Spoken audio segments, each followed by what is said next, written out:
Hello guys, welcome to BBC Highlights and News. Israel-Hamas War Live. Palestine President calls for immediate ceasefire. Palestine's President Abbas told Blinken in Ramallah that there must be an immediate ceasefire and humanitarian aid allowed to enter the Gaza Strip. Israel's heavy bombardment of Gaza has intensified, particularly in the north where many civilians remain trapped and unable to flee.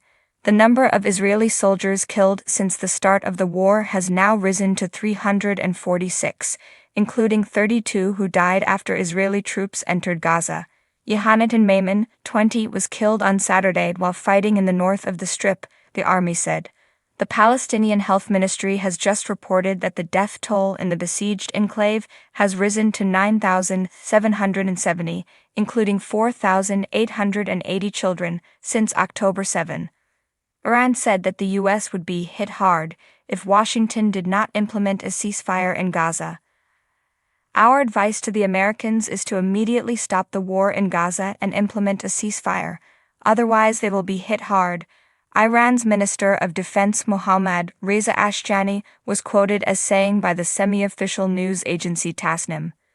Iran considers the U.S. to be militarily involved in the conflict, he added. We've heard from U.S. officials that Secretary of State Blinken reaffirmed the U.S.'s commitment to deliver humanitarian assistance to Gaza and also that essential services resume in the besieged Strip. U.S. officials say that Blinken also expressed that Palestinians must not be forcibly displaced and said Washington was committed to working towards realizing aspirations to establish an independent Palestinian state. But what we did not hear in these U.S. statements is the word ceasefire, something Mahmoud Abbas called for in the meeting, according to his spokesperson. That's how you know Blinken's meeting with Abbas perhaps did not go as well as either side would have wanted. Palestine's foreign ministry has condemned an Israeli minister's comments where he called for dropping a nuclear bomb on Gaza. These remarks are a translation of the genocidal war that Israel has been waging against the Gaza Strip for 30 days, the ministry said in a statement. Israeli media reported that Eliyahu has been suspended from government meetings indefinitely, citing a statement by the PM's office. Majoud Zweri, professor at the Gulf Studies Center at Qatar University, says that with this visit to the occupied West Bank, U.S. Secretary of State Antony Blinken is trying to show the world how the U.S. narrative on the war in Gaza has changed. Previously we had a narrative which said Israel has the right to defend itself. Now in this visit, Blinken tried to say that the U.S. is still supporting Israelis and everyone should now start thinking of Gaza post-Hamas, Zweri told Al Jazeera, adding that he is trying to push the Palestinian Authority to help in this regard.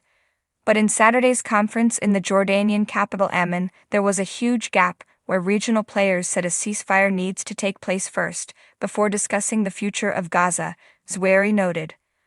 I think now there is growing anger globally towards governments supporting this war, but as long there is no pressure from Washington in particular, Israel is likely to continue. The Israeli army says it arrested 36 suspects across the occupied West Bank and killed one fighter in Abu Dis overnight. Earlier, Al Jazeera reported that an Israeli contingent stormed the town, killing 3 Palestinians.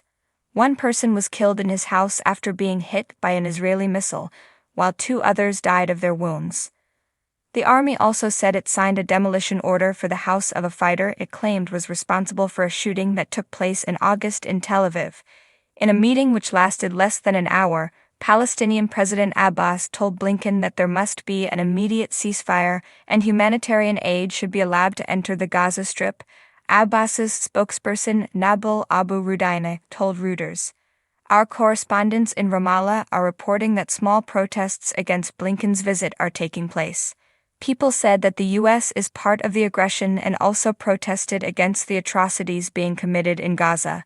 Thank you for watching. Please subscribe to our channel to see more. Fadi Kuran, campaigns director for Avaz in Ramallah, told Al Jazeera that increasing public pressure on the U.S. government is important.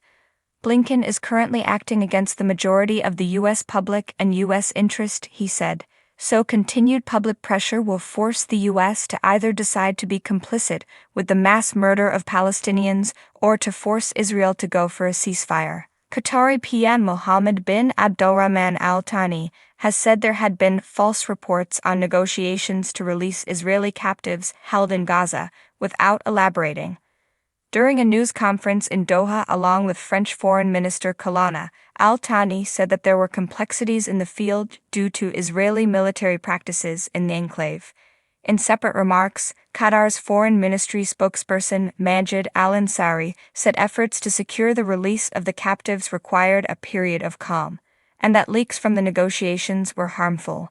The meeting between Blinken and Abbas lasted less than an hour. There were no statements at the end of the meeting from either side. Blinken is already off to his next destination, Turkey. What we know is Abbas would have asked for a ceasefire like other Arab leaders have already asked, but Blinken has rebuffed these requests and would have done the same with Abbas. What Blinken has said is that he's called for a humanitarian pause, but we know he's not been able to persuade the Israelis to allow that.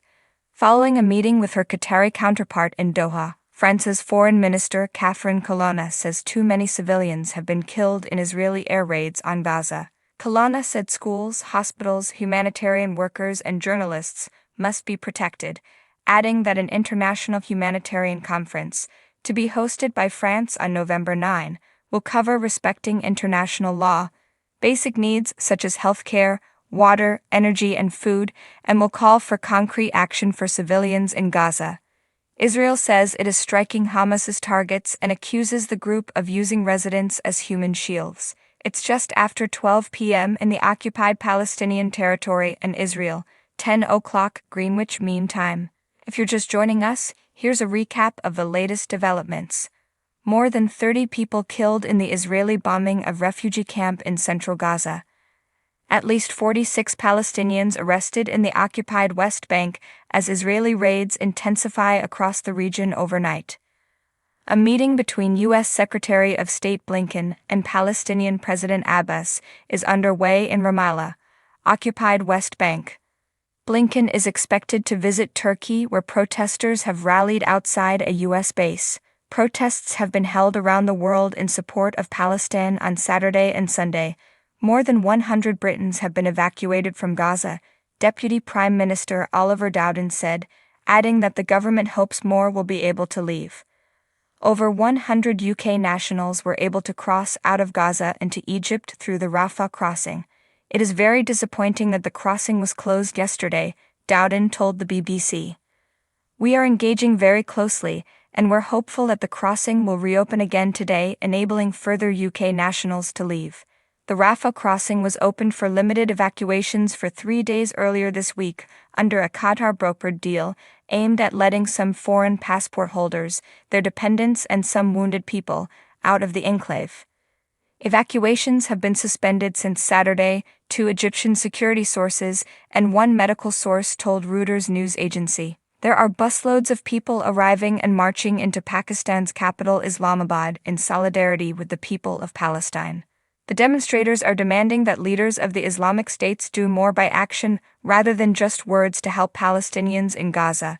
Security forces are also out in large numbers. The Red Zone in Islamabad, which houses the parliament, the U.S. Embassy, and other sensitive buildings, has been cordoned off. 4 paramedics were wounded when an Israeli drone struck near 2 ambulances on their way to pick up casualties from overnight strikes in southern Lebanon, local officials told the AP. The civil defense unit of a scouts group affiliated with Lebanon's Amal movement, a political party allied with Hezbollah, said the drone directly targeted their ambulances.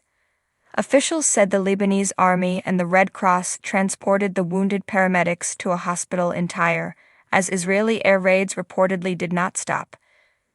There were reports that the paramedics were on their way to retrieve the bodies of 2 Hezbollah fighters. Dar Ahmed Mukhaladi, head of the plastic surgery department at Al-Shifa Hospital in northern Gaza, says that at least 100 people will be killed as a result of the hospital running out of fuel. The situation has become critical since we are running out of fuel and there is no supply coming in, he told Al Jazeera.